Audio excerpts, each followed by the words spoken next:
Let me give you these faces and I want you to take your time and look at it. A king, a soldier, a citizen, or a rebel.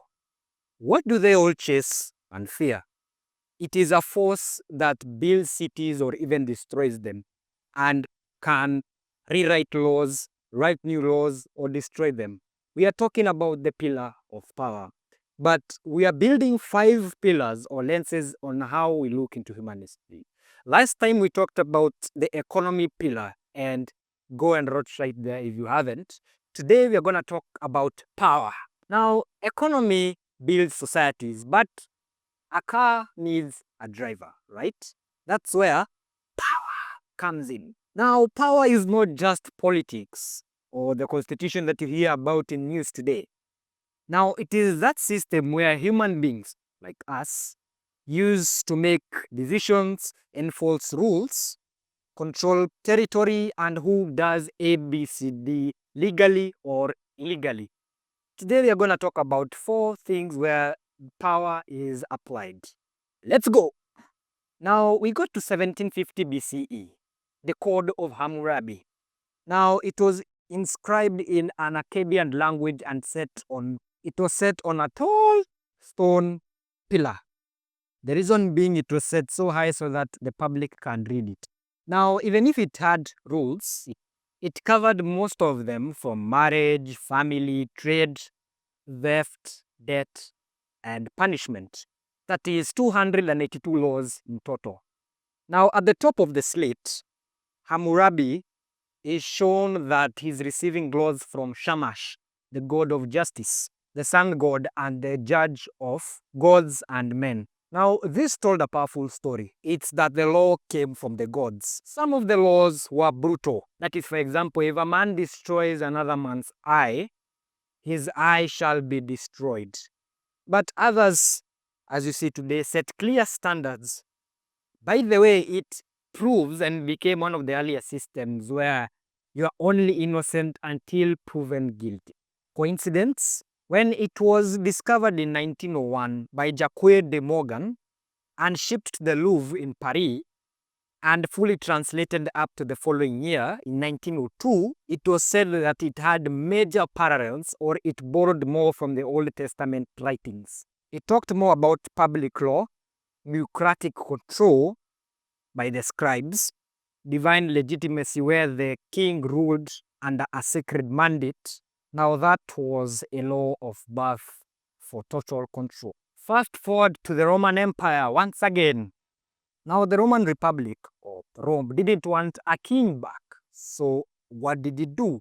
Now they needed leaders who were accountable, loyal, and skilled. Rome developed the Casus Honorum, or the course of honors. It was a formal ladder or pyramid for political careers. Now, here is how it works. A man like you should start a military service that is mandatory for a decade. Then he can be elected quaestor or aedile, later the praetor, and finally consul, one of the highly elected political offices in Rome.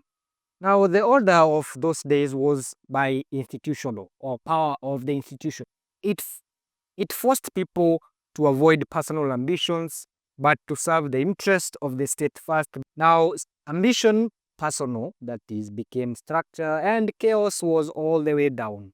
Now, Rome expanded because of the skills that those people who climbed the ladder brought to the government. Unfortunately, the system broke because of one man, Julius Caesar. Now, he pushed beyond the set norms and ended the entire ladder or pyramid.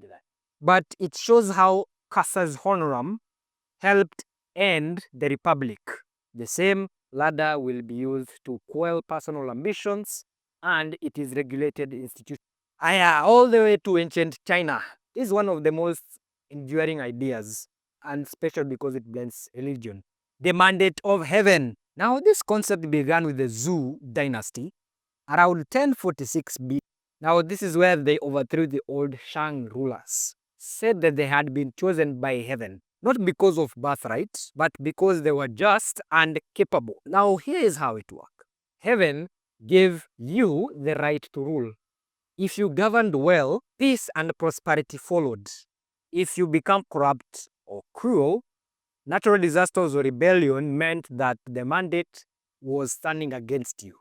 Now, this created a real system of power. Why? Because legitimacy came from a divine. However, it was conditional because heaven expected good governance, not just domination.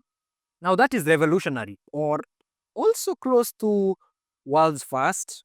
I mean, even the Israelites did it in the Bible, but it became one of the world's first because, as you know, most ancient systems relied on rulers who would become a ruler either by conquest or by birth. Now, the mandate of heaven said rulers had to earn and keep the legitimacy by how they governed. Now, this idea shaped China for almost 2,000 years.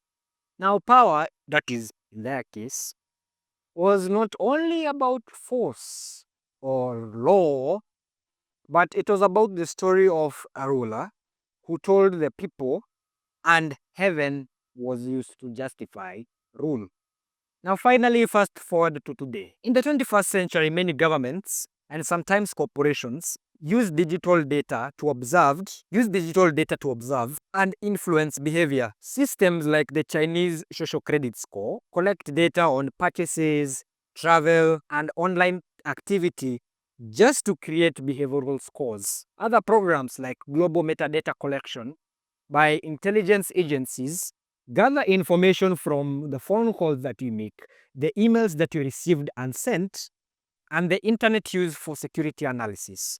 And they all come from the very device you are watching or listening this. Now, these are shifts because of big data, sensors, and nowadays, artificial intelligence. This is a new system of power. Something can be used to create a digital profile of you, whether you are trying your best to be private or not. As tech historian, Mr. Yuval Noah Harari argued that modern systems may be moving from controlling people and territory to controlling data itself.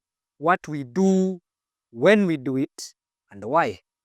Now, this means several things. Too little transparency is equal to invisible power. And of course, yes, there are benefits, but also some risk where there is a bit of overreach in surveillance, or even worse, breaches that you are seeing today. Now, unfortunately, the same system of power that we are in today is just infrastructure, algorithms. Whosoever has large amounts of data among people, thanks to the artificial intelligence that you are seeing today and breaches that are being passed around in the dark web, or even metadata collected by individuals, organizations, or corporations just to build a digital profile. So, in conclusion, what is power? It is law. It is institution. It is a legitimacy. And it is a force to be reckoned. Now, we have now laid our 2 out of 5 foundational pillars. That is economy and today power. Next time we explore one of the most tangible, but perhaps the most influential pillar of all time. Thank you for watching, and the story continues. See you next time.